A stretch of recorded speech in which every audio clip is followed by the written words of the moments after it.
Il est tout juste 18h, c'est l'heure d'une nouvelle édition, toujours en direct sur Grand Lille TV. Soyez les bienvenus, nous sommes le mardi 4 septembre.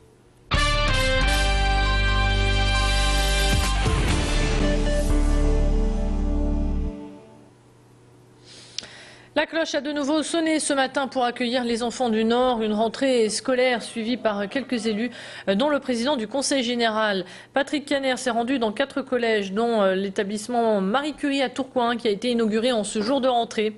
Cet établissement HQE a fait peau neuve en 2011. Ce collège est aussi l'un des exemples de la politique d'investissement menée par le département sur la ville donc de Tourcoing. D'ici 2015, 4 collèges seront ainsi reconstruits.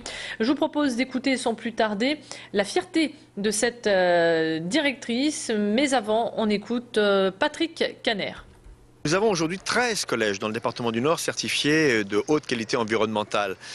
Ça ne contribue pas automatiquement à la réussite du collégien. Par contre, ce que je sais, c'est qu'un bâtiment de qualité, de cette qualité, est respecté par les collégiens. Le beau est toujours respecté et ce collège fonctionne maintenant depuis presque un an.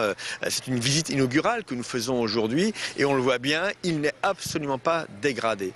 Donc la qualité étant respectée, quelque part, c'est aussi des repères, des références que nous donnons aux jeunes de ces quartiers, parfois des jeunes en grande difficulté. Bien évidemment, ce seront des nouveaux outils pédagogiques au service des enseignants, des élèves de l'établissement. Ça permettra aussi donc une meilleure attractivité de l'établissement.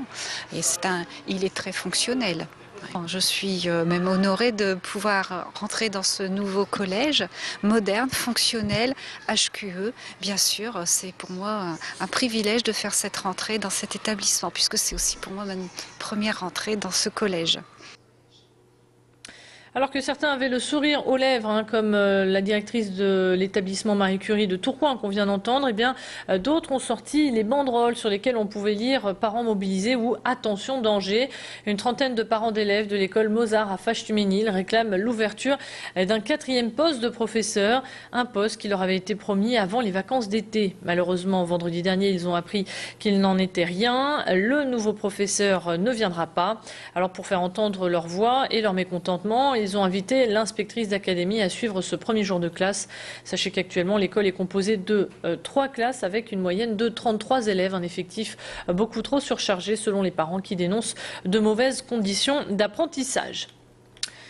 La rentrée rime souvent aussi avec le retour des visites ministérielles et c'était le cas aujourd'hui.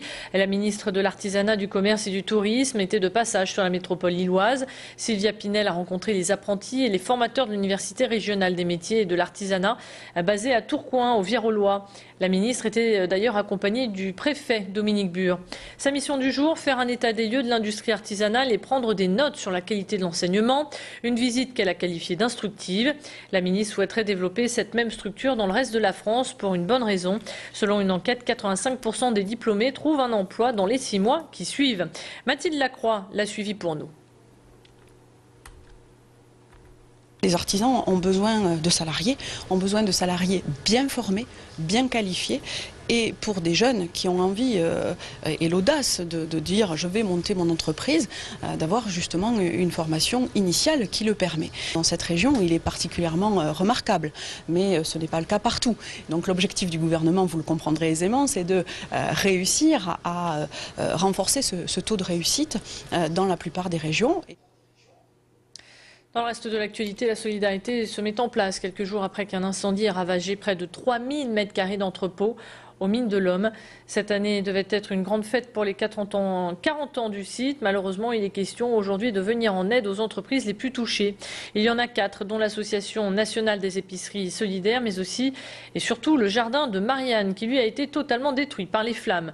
Ce dernier approvisionne en fruits et légumes une trentaine de structures d'aide alimentaire de la région, comme le Secours populaire, les Restos du Cœur ou encore la Croix-Rouge. L'urgence est donc de trouver un lieu de stockage pour permettre à ces associations de continuer à venir en aide aux autres structures. Le directeur du site a trouvé une solution temporaire. Un bâtiment va pouvoir accueillir tout le monde. Retour à présent sur les conséquences de cet incendie avec le responsable du jardin de Marianne.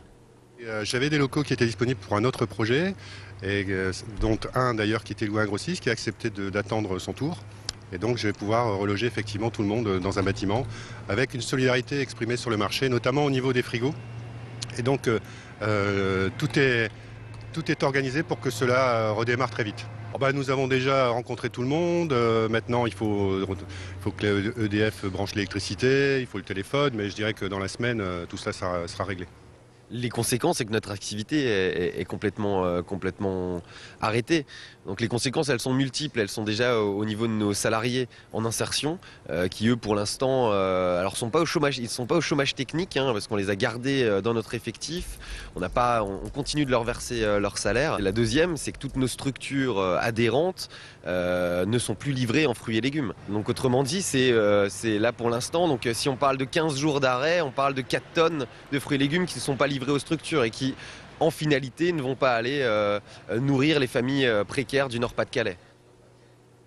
Voilà, donc vous venez d'entendre Didier Delmotte, le directeur du site, mais aussi le responsable du Gardin de Marianne. Et puis on termine avec une bonne nouvelle dans la rubrique sport. Après la médaille d'argent à Athènes en 2004 et le bronze à Pékin, Souad Ghazouani revient des Jeux paralympiques de Londres avec la médaille d'or. Ce petit bout de femme a évincé ses adversaires en soulevant 148 kilos. C'est la fin de ce flash. Restez avec nous à suivre votre météo.